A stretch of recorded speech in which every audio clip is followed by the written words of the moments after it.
12 বছর ধরে জয়া তার স্বামীর সাথে সংসার করছে, কিন্তু রোজই তাকে অপমানিত হতে হতো এবং অনেক কুকথা শুনতে হতো সবার সামনে। এতদিন এত বাজেভাবে অপমান হওয়ার পরে একদিন তার দেওয়ালে পিঠ থেকে যায় আর সে সিদ্ধান্ত নেয় সে আলাদা হয়ে যাবে। এই আলাদা হওয়ার সিদ্ধান্তই তার কাল হয়ে আসে। তাকে অনেক অপমানিত হতে হয়, তার উপরে লাঞ্ছন এবং নোংরা চরিত্রের দাগ লেগে যায়। নিজেরই উকিলের সঙ্গে পরকীয়া এবং খুনের দায়ে তার মাথায় এসে পড়ে যায়। এবারে এটাই দেখার পালা যে এই সহজ সরল মেয়েটি কি পারবে এই সব কিছুর বিরুদ্ধে গিয়ে লড়াই করতে সবার সাথে। আজকে আমি এক্সপ্লেন করতে চলেছি লজ্জা 2 ওয়েব সিরিজটাকে, যেটা সিজন 1 অলরেডি অনেকদিন আগে এসেছিল আর সিজন 2টা এই রিসেন্টলি রিলিজ করেছে। গল্পের শুরুতেই আমরা জয়াকে দেখতে পাই যে পাগলের মতো এদিক ওদিক ছুটে বেড়াচ্ছিল আর লোকেদের কাছ থেকে সাহায্য চাইছিল। আর ঠিক তখনই আমাদেরকে একটা ফ্ল্যাশব্যাকের সিন দেখানো হয়, যেখানে আমরা দেখি জয়া ব্যালকনিতে দাঁড়িয়ে গান করছে আর রুমের ভেতরে সূর্য গিটার বাজাচ্ছিল। হঠাৎই তার কেমন একটা কষ্ট হতে থাকে, সে হঠাৎ নিচে পড়ে যায় আর তার বুকে হাত দিয়ে একটা দিকে হাত দেখাতে থাকে যেন ওখানে কেউ রয়েছে। কিন্তু জয়া তো ওইসব দেখে কিছু বুঝতে পারে না, সে চিন্তিত হয়ে পড়ে। আর তারপরে আমরা দেখতে পাই সূর্য সেখানেই দম ফেলে দেয়। সেটা দেখে তো জয়া হাউ হাউ করে কাঁদতে থাকে আর সবার কাছে গিয়ে সাহায্য চাইতে থাকে। তারপরেই সিনটা চলে যায় পুলিশ স্টেশনে। পুলিশ স্টেশনে জয়াকে বসিয়ে রাখা হয়, তার কাছ থেকে তার ফোনও কেড়ে নেওয়া হয়েছে। জয়া সেখানে একা ছিল আর এখানে পুলিশওয়ালাটা তাকে হ্যারেস করছিল রীতিমতো, তাকে উল্টোপাল্টা কুকথা বলছিল। সে এক ঘরে রিসর্টের মধ্যে সূর্যর সঙ্গে কি করছিল আর সে সূর্যকে কেন খুন করেছে, কি সম্পর্ক রয়েছে তার সূর্যর সাথে, তার তো সে স্বামী নয়।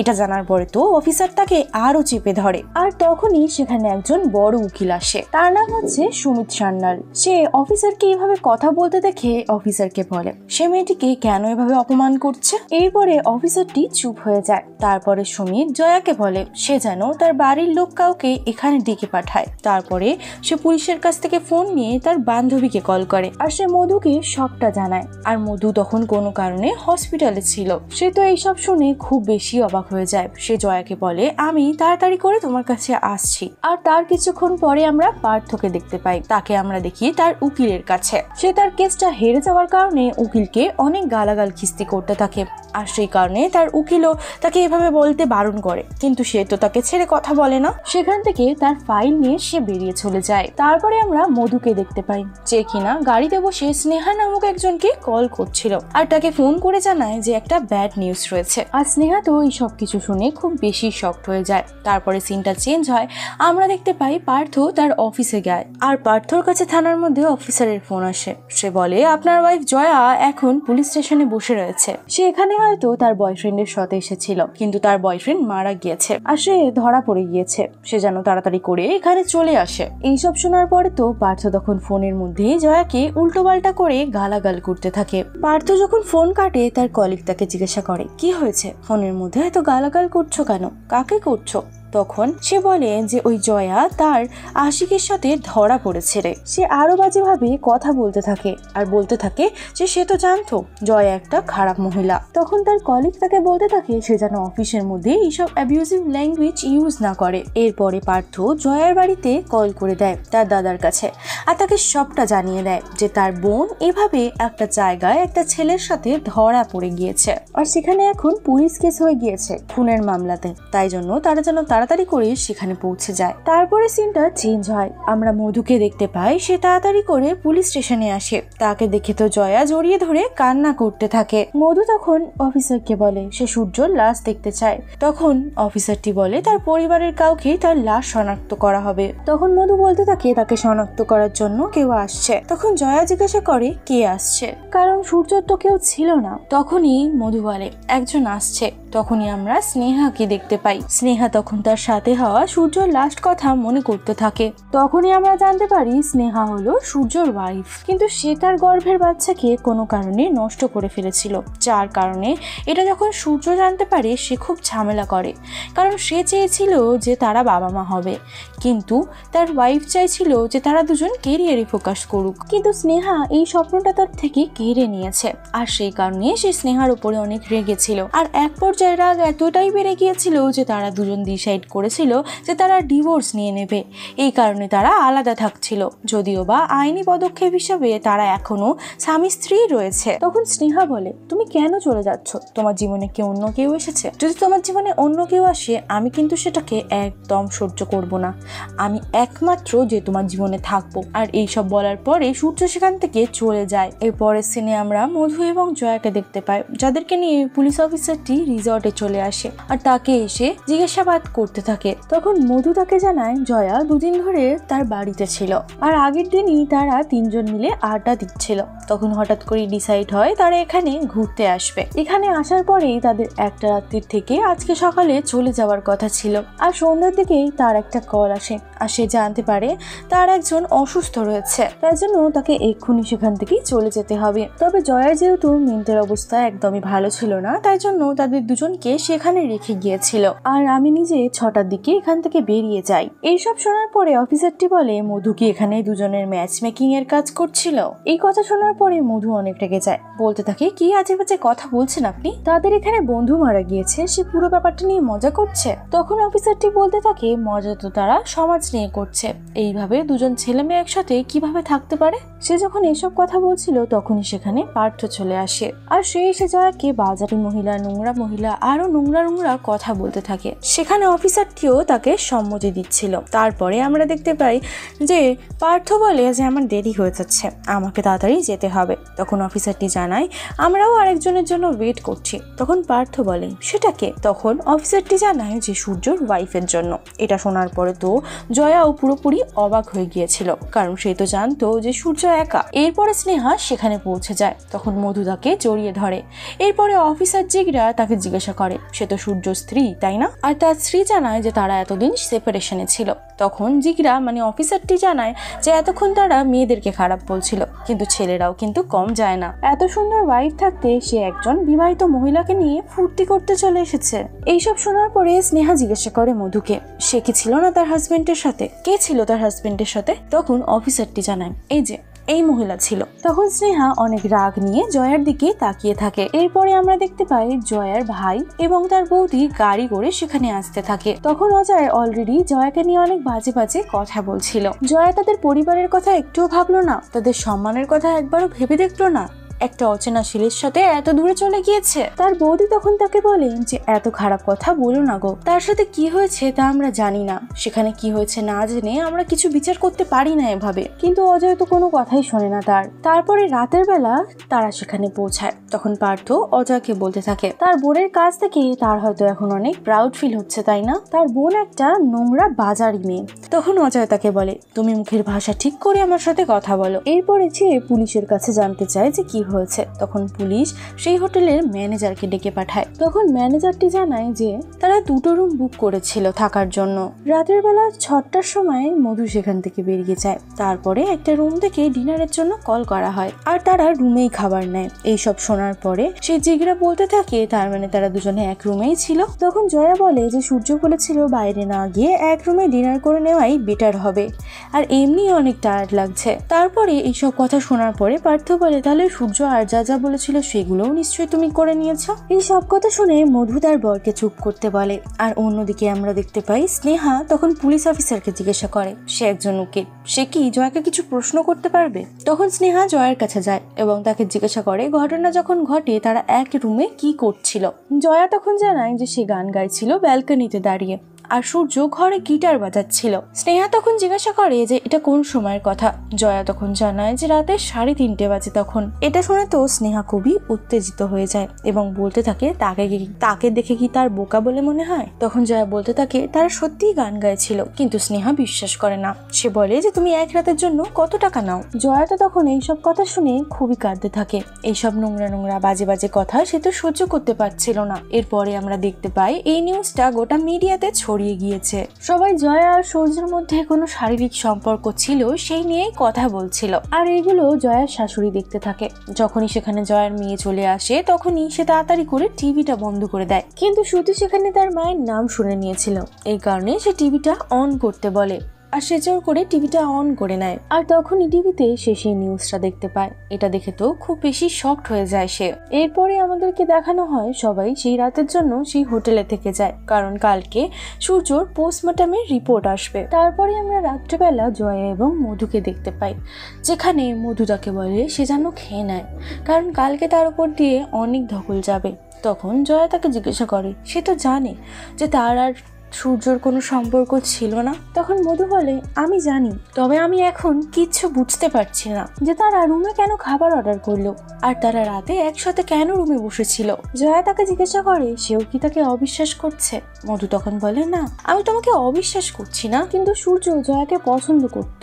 মধু সেটা জানিয়েছিল তাকে যে আগের দিন রাতে তাদের মধ্যে কি কিছু হয়েছিল। এইসব কথা শোনার পরে জয়া তো খুবই অবাক হয়ে যায়। সূর্য তাকে পছন্দ করতো এই কথাটা তো সে আজকে জানছে, আর এটা শুনেই তো সে পুরোপুরি অবাক হয়ে গিয়েছিল।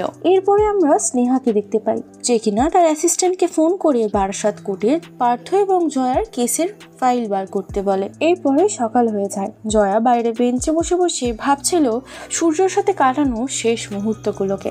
সূর্য তাকে কতটা মোটিভেট করেছিল, সে তাকে বুঝিয়েছিল তোমার লাইফে তোমার ভালোভাবে বাঁচার অধিকার রয়েছে। তারপর সেখানে জয়ার বৌদি আসে। জয়ার বৌদি আসাতে জয়া তাকে জড়িয়ে ধরে, কিন্তু তার বৌদি তাকে জড়িয়ে ধরে না। সে তখন বলে, তুই এমনটা কিভাবে করতে পারলি? তোর জন্য আমি সবার সাথে লড়াই করতাম এতদিন, কিন্তু তুই এমন কাজ করতে পারলি? তারপরে দেখতেই দেখতে সূর্যর লাশের শনাক্ত করা হয়, আর তারপর তার ক্রিয়াকর্মের কাজ সম্পূর্ণ করা হয়। আর এই সবকিছুর মধ্যে পার্থ স্নেহার কাছে গিয়ে তার কাছ থেকে তার ভিজিটিং কার্ডটা চেয়ে নিয়ে যায়। যাওয়ার আগে পার্থ অজয়কে বলে যায় যে তার বোনের নতুন স্বামী এখন মারা গিয়েছে, সে যেন যাওয়ার আগে আরো একটা নতুন বর খুঁজে নিয়ে যায় তার বোনের জন্য। আর এদিকে আমরা দেখতে পাই অজয়রা জয়াকে না নিয়ে সেখান থেকে চলে যায়। জয়া তখন মধুর সাথে দাঁড়িয়েছিল, আর এদিকে স্নেহা তার বরের অস্থিগুলোকে বিসর্জন দিল। সেই সময় জয়া সেখানে দাঁড়িয়েছিল। তারপর কাজ সম্পূর্ণ করে সে মধুর সাথে ফিরছিল। মধু তখন জয়াকে বলে তার কেসটি তাকে কন্টিনিউ করতে হবে, এইভাবে মাঝপথে ছেড়ে দিলে চলবে না, কারণ সে একজন ভালো লয়ারের খবর জানে। কলকাতা গিয়ে তারা তার সঙ্গে দেখা করবে। এরপরে সিনটা চেঞ্জ হয়ে যায়। আমরা দেখতে পাই যে স্নেহা তার অ্যাসিস্ট্যান্টের সঙ্গে বসে পার্থ এবং জয়ার কেসটাকে স্টাডি করতে থাকে। অন্যদিকে জয়া বাড়িতে ঢোকার সাথে সাথে তার ছোট বোন রিয়া তাকে বেশ উল্টোপাল্টা কথা বলে অপমান করতে থাকে। সে তাকে বলতে থাকে তার জন্য তার মা কিছু না খেয়ে বসে আছে, আর সে তাদের পরিবারের সব সম্মান বিসর্জন দিয়ে চলে এসেছে। এইসব কথা শোনার পরে জয়া কাঁদতে থাকে আর তার বৌদির দিকে তাকিয়ে থাকে। তখন তার বৌদি তাকে বলে, একদমই এরকম ভেবো না যে আমি তোমাকে ডিফেন্স করব। একটা সময় ছিল যখন আমি তোমার হয়ে কথা বলতাম, কিন্তু আজ তো তুমি সেই জায়গা আমার জন্য রাখোনি। তখন জয়া তার মায়ের কাছে জানতে চায় সেও কি তাকে একদমই বিশ্বাস করে না। এই কথা শোনার পরে জয়ার মা সেখান থেকে উঠে চলে যায়। তখন জয়া জানতে চায় যে সে এভাবে কেন উঠে চলে গেল। তখন জয়ার ভাই তাকে জানায় সে কাউকে কোনো কথা বলতে দেওয়ার মুখই রাখেনি, তাই জন্যই তার মা সেখান থেকে উঠে চলে গিয়েছে। তার বাড়িতে থাকতে গেলে তাকে কিছু বেসিক রুল মেনে চলতে হবে। তাকে খেতে ডাকলে তখনই যেন সে খেতে চলে আসে। যখন সে বারবার আমার বাড়ি করছিল, তখন জয়া তাকে জিজ্ঞাসা করে সেটা কি তার বাড়ি নয়। তখন অজয় তাকে বলে যে তার বাড়ি হলো তার শ্বশুর বাড়ি, এটা তার বাড়ি নয়। যখন নিজের ভাই এইসব কথা বলে তখন কি আর মেনে নেওয়া যায়? তারপরে জয়া শাওয়ারে গিয়ে অনেক কান্নাকাটি করতে থাকে। সে তো কষ্টের কথা কাউকে কিছু বলতে পারছিল না। তারপরে আমরা শ্রুতিকে দেখতে পাই, সে তার মায়ের রুমে যায় এবং মায়ের হাতের ময়শ্চারাইজারের গন্ধ নিতে থাকে। আসলে সে তার মাকে অনেক মিস করছিল। তখনই সেখানে পার্থ চলে আসে, আর তখনই ভয়ে তার হাত থেকে ময়শ্চারাইজারের কৌটোটা পড়ে যায়। আসলে সে আগে তার মাকে অনেক অপছন্দ করত, কিন্তু এখন তো সে তার মাকে মিস করতে শুরু করে দিয়েছে। এখন সেটা সে কাউকে বোঝাতেও চায় না। পরের দিন সকালে আমরা দেখতে পাই জয়া তার অসুস্থ বাবার কাছে গিয়ে তাকে খাইয়ে দিচ্ছিল। তখন সে তার বাবাকে বলে সেই পায়রার গল্পটা বলো তো। তখন তার বাবা তাকে পায়রার গল্প বলছিল, আর মূল ভাবটা হলো মানুষকেও পাখির মতন একটু উড়ন দিতে শিখতে হবে। খাঁচা থেকে না বেরোলে কিচ্ছু করা যাবে না। যে তার বাবার কাছ থেকে এইসব কথা শুনে জয়া তখন মধুর সাথে দেখা করে। তখন সে মধুকে জানায় যে সে ঠিক করেছে এখন থেকে থেকে সে কোনো ঘর ভাড়া নিয়ে থাকবে। মধু কি তাকে কোনো ঘর ম্যানেজ করে দিতে পারবে? তখন মধু বলে সে চাইলে তো সে তার বাড়িতেই থাকতে পারে তার সঙ্গে, কিন্তু জয়া তখন তাকে বলে এখন থেকে সে একা চলতে শিখবে, যার কারণে সে আজ থেকে একাই থাকবে। তখন মধু তাকে বলে তার একটা ফ্ল্যাট রয়েছে, সে চাইলে সেখানে থাকতে পারে, কিন্তু এর আগে তো আমি কোনোদিনও একা থাকিনি, তাহলে তুমি আমাকে একটু সাহায্য করো। মধু তখন বলে ঠিক আছে, সেটা তোমাকে আমাকে বলতে হবে না। এরপরে জয়া তখন মধুকে জিজ্ঞাসা করে তোমার কি আমার উপর রাগ হয় না? তোমার কি এমন মনে হয় না যে আমি কেন তাকে বাঁচাতে পারলাম না? তখন মধু বলে সে তার জীবনের সব থেকে হেল্পফুল এবং ভালো বন্ধুকে সে হারিয়ে দিয়েছে। তার অনেক কষ্ট হচ্ছে ঠিকই, কিন্তু সে খুব ভালো করে জানে যে হার্ট অ্যাটাক কারোর কারণে হয় না, তাহলে আমি কেন শুধু শুধু তোমার উপরে রাগ করব? এরপরে জয়া মধুর সাথে করে তার রেকমেন্ড করা অ্যাডভোকেটের কাছে যায়। সেখানে গিয়ে সে দেখে সেই বড় অ্যাডভোকেট হলো সুমিত সান্যাল। তার সাথে তো তার আগেও দেখা হয়েছিল। সেখানে গিয়ে জয়া তার কেস সম্পর্কে সবটা বলতে থাকে, কিন্তু সে তো বারবার অনেকবার ঘাবড়ে যাচ্ছিল, তাই জন্য মধু তার হয়ে তাকে সবটা বুঝিয়ে বলে। এইসব কিছু শুনে সুমিত বলে যে সে নিশ্চয়ই তাদের কেসটি লড়বে, কিন্তু তাকে নিজেকে সবকিছু খুলে বলতে হবে। তারপরে সে সুমিতকে জিজ্ঞাসা করে তার ফিস কত, কারণ সে এখন থেকে একাই থাকবে আর সে একটা ছোট্ট এনজিওতে কাজ করে মাত্র। সে তার ফিস টানতে পারবে কিনা সেটা সে জানতে চায়। তখন সুমিত নামে সেই ব্যক্তিটি বলে সে যখন এত দূর চলেই এসেছে তাহলে সে আমার নিশ্চয়ই ফিস এফোর্ড করতে পারবে, তাহলে পরে ফিসের কথা বলে নেব। তারপরে সিনেই আমরা পার্থকে দেখতে পাই যে কিনা স্নেহার সাথে কন্ট্যাক্ট করে এবং তাকে জানায় যে সে তার কেসের জন্য স্নেহাকে হায়ার করতে চায়, কারণ সে স্নেহার মধ্যে সেই রাগটা দেখেছিল জয়ার প্রতি, কারণ সে জানতো স্নেহাই একমাত্র পারবে জয়ের বিরুদ্ধে ভালোভাবে কেসটা লড়তে। আর তাকে স্নেহা বলে দেয় যে ইদানিংকালে তুমি কোনো মেয়ের সাথে দেখা করবে না বাইরে, তার বিরুদ্ধে যেহেতু সলিড আর একটা প্রুফ লাগবে সেই কারণে আমাদেরকে প্রমাণও খুঁজতে হবে। আর এখন এই এক্সট্রা ম্যারিটাল অ্যাফেয়ারের কেসটা এই কেসের জন্য অনেকটা স্ট্রং হতে পারে। এই সব কথা শোনার পরে পার্থ সেখান থেকে বেরিয়ে যায়। বেরোনোর পরে পার্থর কাছে টিয়ার ফোন আসে, মানে জয়ার বোনের ফোন। জয়ার বোন তাকে একদমই পছন্দ করতো না, আর এটা পার্থ খুব ভালো করেই জানতো। টিয়া তখন থেকে ফোন করে বলে আমার কাছে একটা জিনিস আছে যেটা আমি তোমাকে দেখাতে চাই, তোমার অনেক কাজে লাগবে। আর এটা বলার পরে পার্থ তখন টিয়াকে ডেকে নেয় তার বাড়িতে। টিয়া তখন চলে আসে এবং পার্থকে জানায় যে তার জন্য তার খুব খারাপ লাগে, সে জয়ের মতন এমন একটা পার্টনার ডিজার্ভ করে না। পার্থ তখন তাকে জানায় যে তাড়াতাড়ি বলো কি বলতে চাও, আমার কাছে এখন বেশি সময় নেই। টিয়া তখন তাকে জয়া এবং সূর্যর একটা তোলা ছবি দেখিয়ে দেয়। এটা দেখে পার্থ স্নেহার কথা মনে পড়ে যায়। সে তাকে আরো কিছু এভিডেন্স কালেক্ট করতে বলেছিল, তাই জন্য সে সেটা তার কাছ থেকে নিয়ে নেয়। তারপরে সিনটা চেঞ্জ হয়ে যায়। জয়ের মা সকালে উঠে জয়াকে বাড়িতে দেখতে না পেয়ে তার জন্য চিন্তা করতে থাকে সে কোথায় গিয়েছে। তখন তার কাজের লোক এসে জানায় জয়া নাকি ভোরবেলা তার বাবাকে বলে আশীর্বাদ নিয়ে সেখান থেকে বেরিয়ে গিয়েছে। এইসব শোনার পরে তো তার বৌদিও তাকে ফোন করে খোঁজ নেওয়ার জন্য যে সে কোথায় গিয়েছে। তখন তার বৌদির ফোনও জয়া কেটে দেয়। জয়া আসলে আজকে নতুন ফ্ল্যাটে শিফট হয়ে গিয়েছে। এরপরই আমাদেরকে কোর্টের হিয়ারিং এর ডেট দেখানো হয়, যেখানে আমরা দেখতে পাই স্নেহা পার্থর হয়ে কেস লড়ছিল। সেখানে এসে জয়া সাইকোলজিস্টকে ডেকে পাঠায় এবং তাকে জিজ্ঞাসাবাদ করতে থাকে। জয়া যখন তার কাছে চিকিৎসা নিতে এসেছিল সে কি তখন মেন্টালি স্টেবল ছিল? সে জানায় যে না। এরপরে যে সে কিছু বলতে যাবে তাকে তো স্নেহা সুযোগই দিচ্ছিল না। তখন সে বলতে থাকে জয়া পুরোপুরি ভাবে মেন্টালি আনস্টেবল ছিল, কিন্তু এই ব্যাপারটাকে পুরোপুরি ভার্বাল অ্যাবিউজ বলে চালিয়ে দেওয়া হয়েছিল। এরপরে স্নেহা সেখানে রিসর্টের ম্যানেজারকে ডেকে পাঠায় এবং তার কাছে জানতে চায় যে কি কি হয়েছিল সেখানে। ম্যানেজার তখন জানায় যে রুমে তখন দুজন ছিল, জয়া এবং সূর্য। তারা হঠাৎ করেই চিৎকার চেঁচামেচি করতে থাকে। তখন তারা সেই রুমে গিয়ে দেখে যে সূর্য জয়ের কোলের উপর শুয়ে মারা গিয়েছে। এটা শুনে স্নেহা বলে এই সব দেখে তো খুব ভালোভাবেই বোঝা যাচ্ছিল যে তাদের মধ্যে কোনো অ্যাফেয়ার ছিল। আর তার সঙ্গে সঙ্গে টিয়ার কাছ থেকে পাওয়া ছবি দেখিয়ে বলে জয়ার বয়ফ্রেন্ড তাকে তার বাড়িতে এগিয়ে দিতে আসতো। এইরকম ছবি দেখিয়ে বা এই সবকিছু জানার পরে তার ক্লায়েন্ট পার্থ যদি তাকে দুটো বাজে কথা বলে তাহলে তাতে ক্ষতি কি আছে? রেগে গিয়ে তো বলে দিতেই পারে সম্পর্কের মধ্যে। এটা তো অ্যাকশনের পরে রিয়াকশন, তাই না? এরপরে আমাদেরকে সুমিতকে দেখানো হয় যে কিনা জয়াকে বোঝাচ্ছিল যে অপোনেন্ট অনেক অ্যাগ্রেসিভ হবে, আমাদেরকে মাথা ঠান্ডা রেখে কাজ করতে হবে, ভেবে চিন্তে স্টেপ নিতে হবে, আর সব থেকে বড় কথা হচ্ছে হার মানা যাবে না। এরপর আমরা পার্থকে দেখতে পাই সে তার রুমে বসে ড্রিঙ্ক করছিল। তখন তার মা তার কাছে এসে জিজ্ঞাসা করে সে তার খাবার খেতে কেন আসছে না আর এত মদই বা কেন সে খাচ্ছে। তখন পার্থ তার মায়ের সাথে নোংরা ভাবে ব্যবহার করতে শুরু করে আর বলতে থাকে সে নিজে তার বাবার কাছে সব সময় মার খেয়েছে আর এখন তাকে জ্ঞান দিতে এসেছে। তার মা তখন তাকে বলে সে তার বউয়ের মতন তার সঙ্গেও খারাপ ব্যবহার করা শুরু করে দেবে নাকি। এইটা সে একদমই ঠিক কাজ করছে না।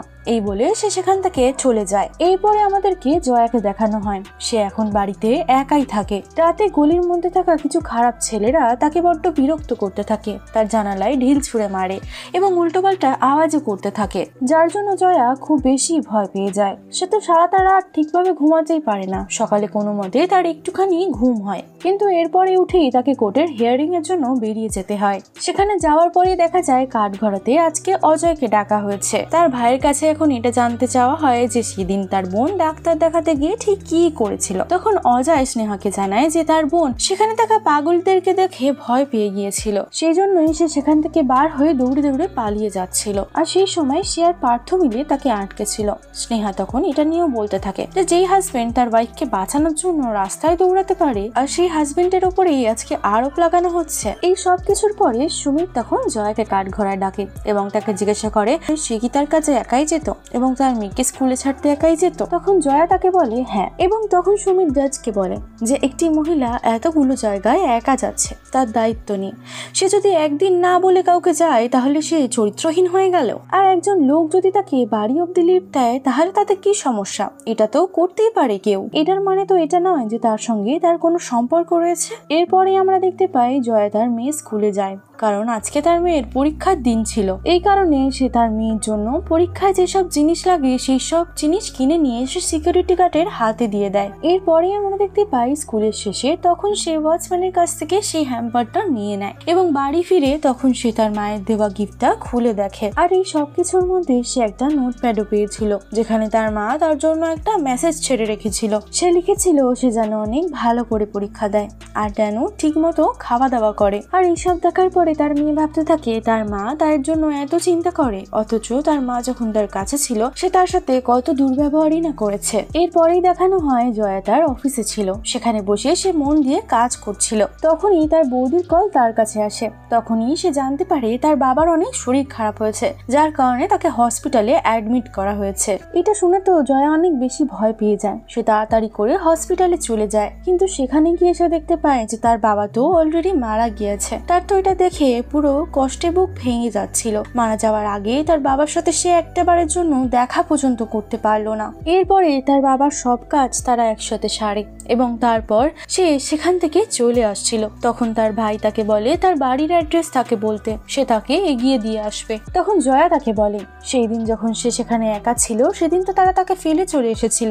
তাহলে এখন কেন তাকে এগিয়ে দেওয়ার কথা আসছে? তাকে এগিয়ে দেওয়ার কোনো প্রয়োজন নেই, সে একাই চলে যেতে পারবে। এরপরে সে বলে তার বাবার জন্য সে সাধ্যর ব্যবস্থা করবে, তারা যদি চায় তাহলে তারা আসতে পারে। এরপরে সে সেখান থেকে সুমিতের কাছে যায় এবং তার কাছে গিয়ে সে ভেঙে পড়ে। তার যেহেতু আজকে বাবা মারা গিয়েছে আর সুমিত যেহেতু তাকে নিজের মেয়ের মতন দেখতো, এরপর সে তাকে সান্ত্বনা দিতে থাকে। এরপরে আমরা দেখতে পাই জয়া তার বাড়িতে তার বাবার জন্য শ্রাদ্ধ করছিল। তখন সেখানে স্নেহা আসে। সে তখন তাকে এসে বলতে থাকে তার হাজবেন্ড সূর্য যেহেতু তার কোলে মাথা রেখে মারা গিয়েছিল তাকে তো ওখানে আসতেই হতো। আর এর সাথে সাথে আরো বাজে কথা বলতে থাকে। জয়া তো এখন অনেক কষ্ট পাচ্ছিল। সে তখন নিজেকে শক্ত করে স্নেহাকে বলে আজ তার বাবার শ্রাদ্ধ রয়েছে, সে আজকে দিনে কোনো উল্টোপাল্টা কথা শুনবে না। উল্টোপাল্টা কথা বলার জন্য তোমার কাছে কোর্ট রয়েছে, এখন তুমি দয়া করে এখান থেকে আসতে পারো। তারপরের দিন কোর্টের হিয়ারিং হয়, যেখানে সুমিত জয়াদের বাড়ির কাজের লোককে ডেকে পাঠায় এবং জিজ্ঞাসা করে যে জয়ের আচরণের ব্যাপারে তুমি কি বলতে চাও। তখন কাজের লোকটি বলে জয়ের আচরণ সবসময় ভালো। তখন সুমিত তাকে জিজ্ঞাসা করে তুমি তো রান্না করো, কতবার খাবার পুড়িয়েছে তোমার মাথায় আছে? তখন কাজের লোকটি বলে সে তো আমার মাথায় নেই, এ তো বহুতবারই হতে থাকে। তখন সুমিত কথাটার পয়েন্ট তোলে এবং বলে যে আমার ক্লায়েন্ট একবার খাবার পুড়িয়েছে বলে তার মাথায় সমস্যা রয়েছে, আয় দিন লোকে রান্না করতে গিয়ে কতবার খাবার পুড়িয়ে ফেলে। এরপরে সে জয়ার শাশুড়িকে ডেকে পাঠায় এবং তাকে জিজ্ঞাসাবাদ করতে থাকে। তার ক্লায়েন্ট একদিন শরীর খারাপের জন্য মন খারাপ করে সে শুয়েছিল, সেই জন্য তাকে আরোপ লাগানো হয় যে সে সারাদিন কোনো কাজ না করে শুয়ে থাকে। এরপরে সুমিত বলে যে তার ক্লায়েন্টের ওপরে গৃহপ্রবেশের দিন তো সুমিত সবার সামনে খারাপ আচরণ করেছিল, আর এই কথাটা যে সত্যি তার সাক্ষী তার কাছে রয়েছে। এটা বলার পরে সে পার্থ সেই বন্ধুদেরকে ডেকে আনে আর তারা সবাই তো এটা স্বীকার করে যে সত্যিই তো পার্থ তার ওয়াইফের সাথে সবার সামনে অনেক নোংরা এবং বিচ্ছির ভাষায় গালাগাল করে কথা বলতো, আর এটা কোনো কারণ ছাড়াই পার্থ করত। এরপরে সুমিত জয়ার ভাইকে ডেকে পাঠায় এবং জিজ্ঞাসা করে যে তারা কেন মেন্টাল হসপিটালে জয়াকে নিয়ে গিয়েছিল। একদিন হঠাৎ করেই জয়া পার্থকে বলে সে তার সাথে আর থাকবে না, এই জন্যই তারা ভেবেছিল যে জয়ার কোনো মেন্টাল সমস্যা রয়েছে হয়তো। তখন সুমিত তাকে জিজ্ঞাসা করে কি কারণ, কেন সে কথা বললো, সেসব না জিজ্ঞাসা করে তাকে মেন্টাল হসপিটালে নিয়ে চলে গিয়েছো তোমরা, এটা কি সে ঠিক করেছে? তার তো একবার তার বোনের সাথে কথা বলা উচিত ছিল, জানা উচিত ছিল কি অসুবিধা হয়েছে তার। এরপরে সেখানে তার বৌদিকে ডাকা হয়। তারা যেদিন সমস্যার কথা শুনে পার্থর বাড়িতে গিয়েছিল সেদিন পার্থ জয়ার সাথে কেমন ব্যবহার করেছিল, তখন তার বৌদি জানায় সে জয়াকে অনেক বাজেভাবে গালাগাল খিস্তি করছিল, আর সে সেখান থেকে এইসব কথা বলে চলে গেলে তখন জয়া অনেক বেশি উত্তেজিত হয়ে পড়ে। তার তো শ্বাস নিতে অনেক বেশি কষ্ট হচ্ছিল আর সে তো অনেক বেশি অপমানিত বোধ করেছিল।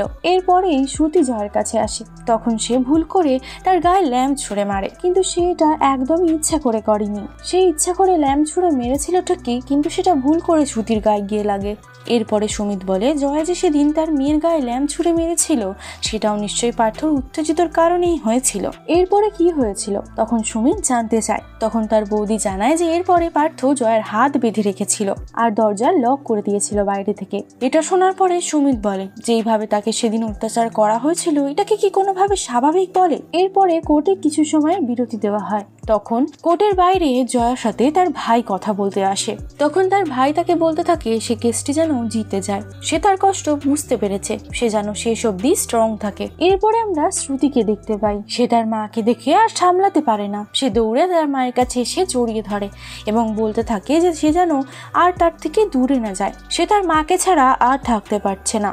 তখন শ্রুতি জানায় যে সে তার মায়ের সাথেই থাকতে চায়। তখন তার মা বলে সে কি তার সাথে থাকতে পারবে, সে তো তার প্রয়োজনীয় জিনিস তাকে ঠিকভাবে দিতে পারবে না। তখন শ্রুতি তাকে বলে তার কিচ্ছু যায় আসে না, সে শুধু তার সঙ্গে থাকতে চায়। আবারও কোর্টে হিয়ারিং শুরু হয়। পার্থর কাছে জানতে চাওয়া হয় যে তার কাছে কি কিছু বলার আছে। তখন পার্থ জানায় যে তার কিছু বলার নেই। বিচারক তখন জিজ্ঞাসা করে জয়ার কিছু বলার আছে কিনা। তখন জয়া জানায় যে হ্যাঁ, আজ আমার বলার আছে। সে বলতে থাকে এই বিয়ের 15 বছরে সে অনেক মানসিক অত্যাচার সহ্য করেছে, কিন্তু দেহের ক্ষত তো দেখানো সম্ভব, মনের ক্ষত তো আর দেখানো সম্ভব নয়। এরপরে সে আরো বলে যে সে কোনো অ্যালিমনির টাকা চায় না। আর তারপর সে বলতে থাকে যে পার্থ যদি তার মেয়ের জন্য ভালোবেসে কিছু দেয় তাহলে সে তাকে বাধা দেবে না। তারপরে সে তার এবং সূর্যর সম্পর্ক নিয়ে কথা বলে। সে বলে যে সূর্যর সাথে আমার সম্পর্ক ছিল না, এই মিথ্যে কথাটা বলে আমি অনেক ভুল করেছি, কারণ সূর্যর সাথে তো আমার সম্পর্ক ছিল একটা ভালো বন্ধুত্বের সম্পর্ক। এই সম্পর্কে শুধুমাত্র সূর্য তার খুব ভালো চাইতো, যার জন্য এত ভালো বন্ডিং হয়েছিল তাদের মধ্যে। সে এখনো সূর্যর মৃত্যুর জন্য নিজেকেই দায়ী মনে করে, কারণ সে যদি সেদিন গাড়ি চালাতে জানতো তাহলে হয়তো সূর্যকে সে হাসপাতালে সঠিক সময় নিয়ে যেতে পারতো। এরপরে সে তার কথা শেষ করে। জাজ তখন পার্থকে তার অ্যাবিউজিভের জন্য 1.5 লক্ষ টাকার জরিমানা দেয় এবং জয়ার কাছে তার মেয়ের ফুল কাস্টাডি দিয়ে দেয়। এরপরে জয়া মাথা উঁচু করে কোর্ট থেকে বেরিয়ে আসে এবং পার্থর চোখে চোখ রেখে তার মেয়েকে নিয়ে চলে আসে। এর কিছুদিন পরে একটা সিন দেখানো হয় যেখানে আমরা দেখতে পাই জয়া নিজে ড্রাইভিং শিখে গাড়ি করে তার মেয়েকে স্কুল থেকে আনতে যায়, আর তারা বেশ খুশি মনে তাদের নতুন জীবন শুরু করে। তার মেয়ে তো তাকে দেখে বেশ খুশি হয় আর তারা নিজেদের জীবন আবারও নতুন করে শুরু করে। আর এর সাথে সাথে এই গল্পটা এখানেই শেষ হয়ে যায়। তো বন্ধুরা, তোমাদের এই মুভি এক্সপ্লেনেশনটা কেমন লেগেছে কমেন্ট সেকশনে জানাতে একদমই ভুলো না। যদি তোমার ভালো লেগে থাকে ভিডিওটিকে লাইক করে চ্যানেলটিকে সাবস্ক্রাইব করে নিও, আর তার সঙ্গে বেল নোটিফিকেশনটা বাজিয়ে দিও, যাতে করে এরকম ধরনের মুভি এক্সপ্লেনেশন তোমরা সর্বপ্রথম দেখতে পারো। দেখা করছি আরও একটি নতুন মুভি এক্সপ্লেনিং ভিডিও নিয়ে খুব তাড়াতাড়ি। ততক্ষণের জন্য ভালো থেকো, সুস্থ থেকো।